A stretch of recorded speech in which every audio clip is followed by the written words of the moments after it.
Welcome to Perspectives with Asima Silva. We have a guest that's been on this show before about 4 years ago, Dr. Ihsan Kaadan, and I welcome him and thank him for coming back. We had interviewed him before when it came to Syria and how he had left Syria and came to the United States. At that time, he was with Harvard Medical, and now he is with Boston Medical as a professor. And he just told me right before we started that that's it, that's all I've done. And I said to him, not many people say it like that. You know, that's not all they've done. That's a big achievement. And congratulations for that. Thank Since you. we haven't seen each other for a few years. A lot of things have changed. Looks like you have now been accustomed and settled into the United States, especially Massachusetts. But today, what I wanted you to talk about is, I noticed on your Facebook, you did a few tidbits on fasting. For Muslims, and as most of the viewers know, I am Muslim, and it's the month of Ramadan, and we fast.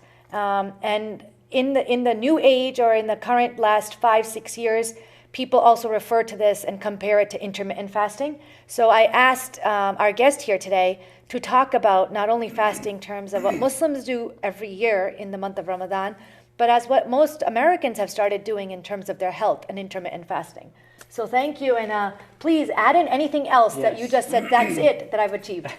Thank you, Asima. Thank you for having me. Just want to correct. So I'm actually assistant professor and attending. I hope in the future that's a good sign. So probably in the future we'll achieve that and I get promoted to professor. So thank you very much for that kind introduction. Recently I made that post, on Facebook. In my free time, I usually do some YouTube videos, raise awareness about different things, especially when the COVID hit. I try to say and talk about my experience in the hospital and kind of deliver messages to the people in Middle East in Arabic, kind of just to raise awareness about different health issues, as I said, in Arabic, so people can understand that, especially with the misleading information in the internet. And one of the projects that I've been working on is talk about the benefits of fasting on our health. And that's kind of my projects now that I'm focusing on now. So we all do this as Muslims. Most people do fast from sunrise to sunset. And when we say fast, we're talking about no food, no water, nothing to drink or eat between sunrise and sunset. And a lot of the first reactions I get from people is, are you serious? You don't eat anything at all during the day? And I have to sit down and explain to them, we eat before sunrise and we eat after sunset. So therefore, it's a long day and it's as if you missed lunch. And yes, you do feel hunger, but it is not as cruel or as extreme as some people assume. So can you explain to us how that, over the years, and Muslims have been doing this for 1,400 years, and how that has now been researched scientifically to be beneficial for us as human beings? Well, as you mentioned, it's sometimes you might feel that you're tired, you're hungry, but I would say that usually it's in the very first few days. But then after that, your body adjusts and you feel it's fine. In fact, many research showed that it's a benefit for our health. I think that there is a review in the New England Journal, which is number one, a journal in the medical literature that the doctors refer to. They did an awesome review about the benefits of intermittent fasting on the health. It's the benefits can vary from losing weight, reducing cholesterol, reducing your blood pressure, and also kind of reduce the inflammation in your body. And all of that, you see and you experience that on a daily basis as a benefit on your health. So most non-Muslims do intermittent fasting. Muslims do it for 29, 28 days, depending upon the month, lunar month. But how do you recommend, or what is a science showing on how long an intermittent fasting should be? Should be every day, 3 days a week, throughout the year? What's the science showing? So there are, I would say the most common way of intermittent fasting, it's 3 ways. First one is fasting 16 hours and eat for 8 hours. And the second type is 5-2, they call it. Eat for 5 days and break your fast and eat whatever you want for 2 days. And So then, don't eat for 5 days? So I'm sorry, it's opposite. It's like you fast for 2 days and eat whatever you want for like 5 days.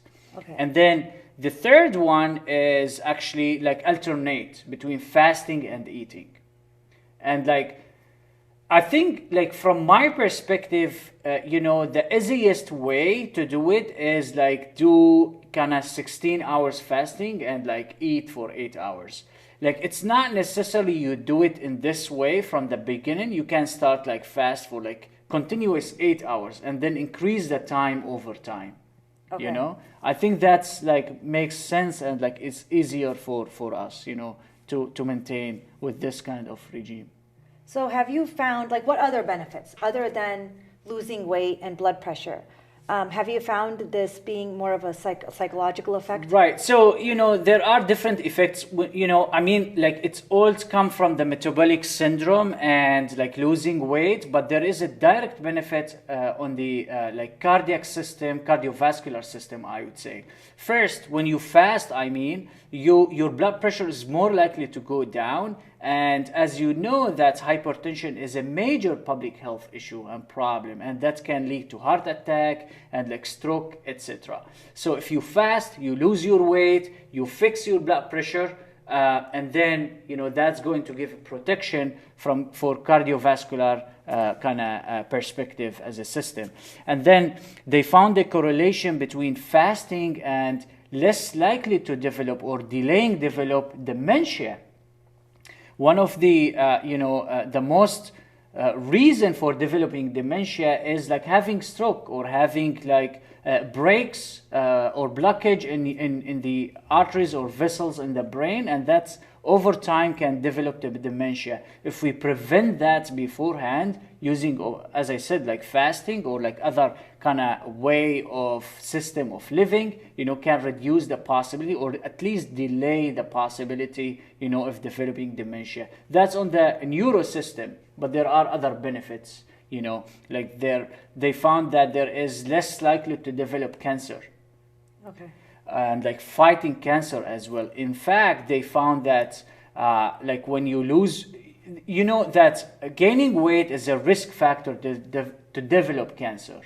And when we eat constantly, our blood sugar is high constantly, and then our body produce insulin. And sometimes, or like some researchers, they found a correlation between producing insulin all the time or like for prolonged time and developing cancer. So breaking this cycle prevent cancer.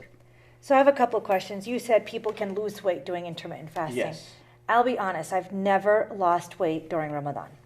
So I think we need to qualify that when you open fast, you may not want to fill yourself up on, like I do, the samosas and everything else and the cookies and the cakes, and because you're fasting all day and you dream of all the things you can have when you open fast. So can you qualify what is recommended, how to open your fast? That's a great question, and like people ask it all the time, and they say, look, I don't believe in intermittent fasting, I don't lose weight in Ramadan.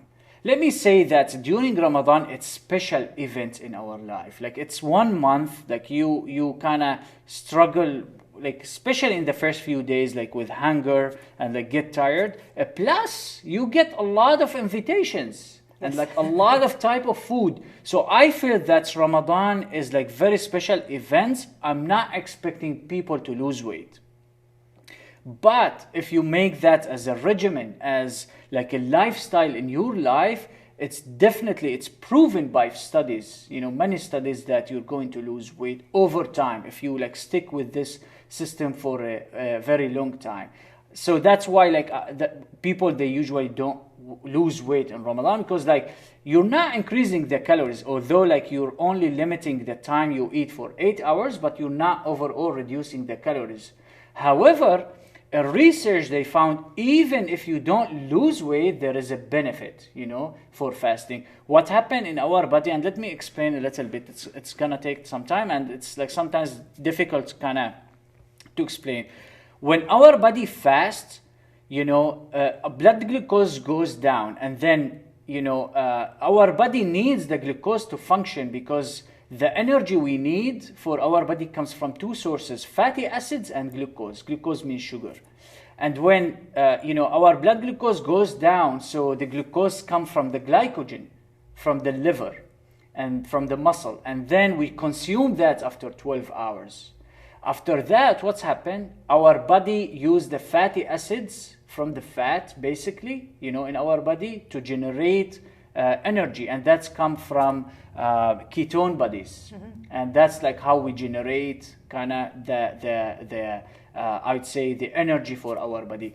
Ketone body are very critical in this case, and like we can depend on that, in the energy that we need during the day. So, what would you suggest is the best food to open your fast with? We see a lot of studies, right? Some people say have black coffee. Some people say, at least with Muslims, it's recommended to open your fast with dates or water. Right. What's scientifically being recommended? Well, I think it's like get rehydrated is the most important. I think open your fast with water or like any liquids. I recommend water in this case, not to consume juice or like soda, because like there is also kind of some downside for that, like you're going to gain more calories. So if you can stick with the water to break your fast, I think that's recommended. And the second also is, like as you said, date. And the reason for that, like people may notice that they start to have constipation, during the month of Ramadan, and like having some dates or like something like sweet that help or like prevent the constipation. So I think if people stick with that and like, go to pray and then come back to eat, in this way they will not kind of exacerbate or like eat a lot of foods when they already filled their stomach a little bit with the fluids and the date. So going back to one of the type of fasting you were talking about, it's 2 days not eating and the rest of the week to eat, right? Yeah. Now, does that come from, I'm going to bring it back to religion. Sure. I know that I believe it's the fast of either Dawood or fast of, right? Or Dawood al-Islam. I think that used to be Mondays and Thursdays. Is that where that 2 and 5 come from? Well, I mean, people like experiment fasting over time. I mean, even before like this revolution with the scientific kind of literature, like scientific, the medicine, it's fasting. It's not restricted for Muslim, Jews, or like Christianity. It's like even in other religions. Like you see, like you go to India, for example, they fast. But each kind of culture and like religion has its own way with fasting, which at the end of the day, it's very similar to each other, to be honest with you. Where it's coming, I think people experimented that. In fact, there are some schools, they kind of preach for like fasting for a long time, like days, even a couple of weeks, which is something I do not recommend, and there is a harm. And if you want, we can talk more about it. Also, like in everything in life, there is a benefit, but there is a harm. We need to understand like where's the harm stands, so people they do not kind of fail in that. So when you said 2 days, it's not 2 consecutive days? They do it like 2 days. Like okay. Two so days when does it become harmful? I mean, like there are specific situations. So the first one, if you fast for a long time, the fasting itself, it's not harmful, but breaking your fast, it's harmful. Your body experiences something called refeeding syndrome, where when you start eat again and like the food goes to your body, what's happened in your body, like you're going to experience electrolytes imbalance. Your potassium may go down, your phosphorus may go down, and that's affect your health and especially the heart. And like people, when they fast for 4 weeks or like 1 month and they break their fast, that's happened, and then they develop cardiac arrest and they might die. So those type of people, and like you see that in prisoners or like people who kind of experienced like malnutrition, if you start to feed them, they might die from that. So that's why you need to observe those people in the hospital. Okay. But in our case, like in Ramadan, we don't like fast all the time, like 24 hours, 7 days a week. We fast for like shorter time, like 16 hours. It depends where you are. So in this case, sometimes it's harmful on diabetic people or like patients, because over time you lose weight, your blood glucose goes down, And if you are already on medications or insulin, you may need less kind of dosage of those medication. And if you inject higher, like the same dose of insulin that you used before fasting, that might be dangerous, and your blood glucose might dangerously go down. And there is kind of a risk for that. People sometimes they develop seizure. I mean, when we're talking about like very low level of blood glucose, like they develop seizure, coma, and like they may die from that. So I'd say my recommendation for those who have diabetes, it's very important to check your blood glucose and to prevent hypoglycemia. Also, sometimes it's harmful for like small kids, for pregnant women as well, and for malnutrition people. Okay. Or like, the ones who have malnutrition. So 16 hours is the recommended fast time, because with Ramadan, because it's a lunar calendar, and especially in New England, we have seasons. So maybe in maybe 5, 6, or 8 years, we're going to go back to, Ramadan being in the winter months, where the number of hours of fast is reduced. Yeah. So what's the recommended, time? Is it just 16 hours, or is it 12 to 16? Yeah. What's the recommended? So there is no a set of number how many hours is recommended. Now, if like you're going to look forward to start the process of developing the ketone body, as I told you before, usually your body start to develop the ketone bodies after 8 to 12 hours. Okay. And after this window, like any time you fast after the 12 hours window, that's beneficiary, and like you can get the benefits from fasting after this 12 hours. Like if you're able to do it for 6 hours, that's even better, because over time the ketone bodies increase, or like the level increase over time, and that's gonna give like the benefits for your body. So this is just a silly question. My husband is a morning person, loves to have breakfast, is hungry as soon as he wakes up, within 30 minutes after he wakes up. I'm the opposite. I can skip breakfast. I don't need to eat all the way until past lunchtime. And what I'm asking is, what's healthier? Because we've always been told having breakfast early in the morning is healthier. And so I've always had this kind of an argument with my husband, where he says he's being healthier because he's eating breakfast, because that's what we were taught as we were growing up. You ate before you went to school. It was something you did, and if you didn't have breakfast, you're not nourishing your body and your brain before you went to school. Versus myself, I loved it that I didn't have to eat breakfast as I got older, and I ate whenever I wanted to, which is after lunch, which in turn could be interpreted as intermittent fasting, I would think. So what is better, the morning breakfast or... Well, you're asking today all those like great questions and like difficult questions, and like scientists have been like kind of looking into those questions. So I think everything is relative. Like if you want to fast, actually that's proven by science how beneficial, unless like you have restrictions, etc., and like those type of situations I already alluded to. But the question is like, should I have a breakfast? Like if I'm not fasting, I don't want to do the fasting, should I have breakfast? Or like, no, I should like, eat before I sleep. It's definitely breakfast recommended compared to, eating before I go to sleep. Because what's happened when you eat breakfast, like you got all this energy in your body, and like during the day you're going to burn all those calories, with whatever you're doing during your day.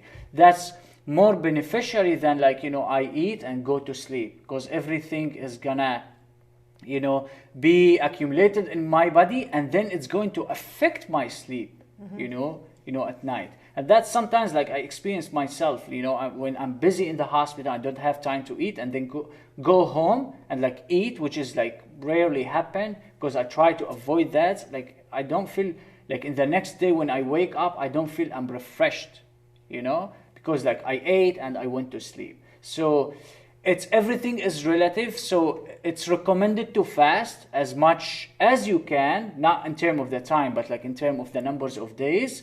But if you're comparing, okay, when should I eat? Like at 4, 6 o'clock, or like have my breakfast and like stop eating at night? I think, yes, eat your breakfast. Try to avoid eating at night. Okay. So that brings me to the next question. What do you recommend in terms of, for kids? What is the best when they start fasting? And when should they start? If they want to do intermittent fasting, what is recommended? I mean, Islam and Muslims do it in one way, but what's a scientific answer to when teenagers or preteens, when should they start? Yeah, so I think we still don't know the answer to that question. We don't know when we can say, okay, this is the certain number when kids can start fasting or not fasting. I think people are still looking into this. We're still in the beginning to learn more about the intermittent fasting, especially even in pregnant women. Is it really harmful or it's not that harmful? We don't know actually. We're still looking into those questions. My recommendation to the people, maybe they can take it slowly and see the reaction to their kids. Maybe they can start, I don't know, if they go to school at 7 o'clock or 8 o'clock, and they start eat at 12 or 1 o'clock and see their reaction. Unless there is a disease, for instance, or we're worried about the health of the kids. If we're just going to do it, let's say for leisure and for the kids kind of to experience this kind of the fasting with the family, probably they can take it for once a week, for several hours and see how the kids will behave. So I'm going to ask you, going back to one thing that we just talked about in terms of breakfast versus eating at night. What I want to know is, for me, like I said, I like to eat late lunch and skip breakfast. But I noticed, and the reason why I'm asking this question is you said people who are malnutritioned and whatever, they need to take in strides on how they bring back food into their body. Mm-hmm. But I'm asking the reverse. Mm-hmm. So for myself, and I'm sure there's people out there like me who prefer to skip breakfast, but when I do find myself eating breakfast to join with my husband and have a breakfast with him, I notice I am hungrier throughout the day. Yes. And I am eating a lot more that day than I would have if I just followed my schedule of when I felt like to eat. Right. Is that related with the previous example you were giving us of malnutrition and yes, food? So actually it's related to the glucose spike in your body. And also it's related to the type of food you just ate, during the breakfast. If you eat just sugary marmalades, juice, you're going to have this spike, in the glucose, and then the glucose will go down because it's going to be burned by the insulin that's produced by your pancreas, and then it goes down, and then you feel hungry, and then you feel the urge and you want to eat. But if you just eat a kind of fat or especially protein, this spike is going to be delayed, and probably you're not going to feel that hungry after a couple of hours compared when you eat just sweet and sugary food. So that's right, and that's the reason why, because the spike of the glucose. So is that why, but for someone like my husband, for example, he'll eat breakfast, but he's not after dinner as hungry before sleeping. So what I'm asking is, do people have a range of when they're hungry, or is it just that glucose spike when you started that glucose spike that affects you throughout the day? I think both, and what's your body accustomed to? And how do you your body what's kind of system or lifestyle you're doing? I know some people, they go to the hospital, they don't eat for the whole until 4 p.m. and they don't feel hungry. Why these people, they don't feel hungry, while other they might just feel hungry at 12 o'clock or 11 o'clock. Right. I think that depends to the body and what's kind of lifestyle. That's why actually intermittent fasting might be difficult in the beginning.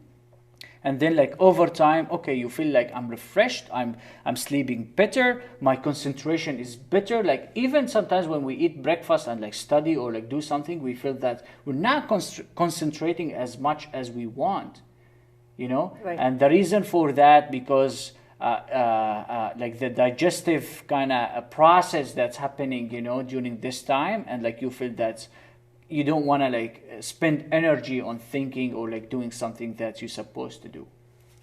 One last question. We have a couple minutes. And it's going to be I think it's going to be interesting, especially for Muslims, because Muslims love their meat.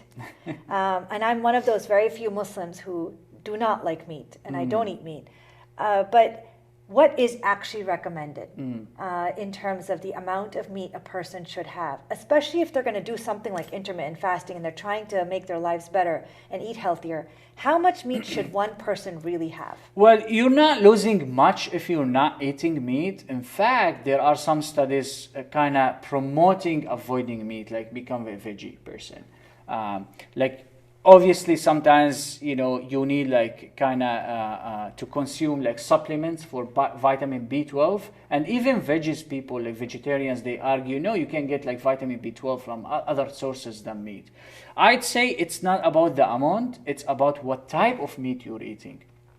Definitely try to reduce from the red meat, because there is a correlation between red meat and developing colon cancer, for instance. So instead, try to use like white meat, like chicken and like fish. That's always better than the red meat. Unfortunately, there is no like a certain number you can say, okay, how much meat.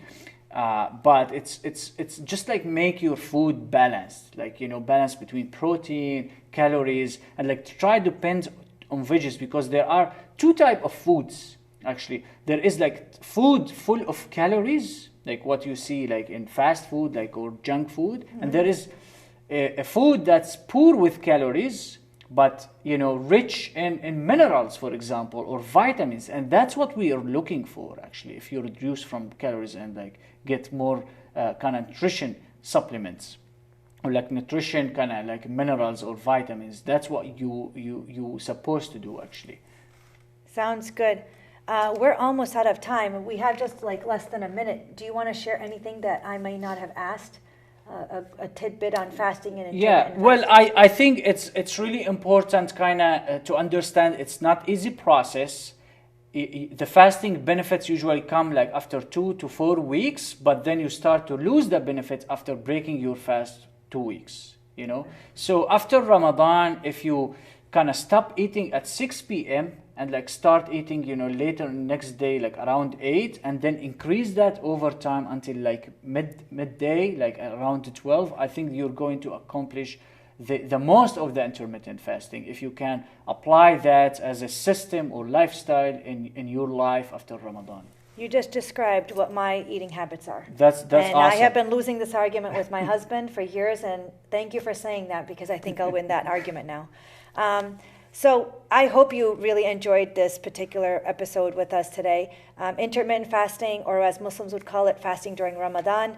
A lot of benefits. What I learned today is what I have been doing naturally is working, and I should stick with it. Yes. So thank you for that. So I'll win that argument tonight with my husband about I'll eat brunch, not breakfast.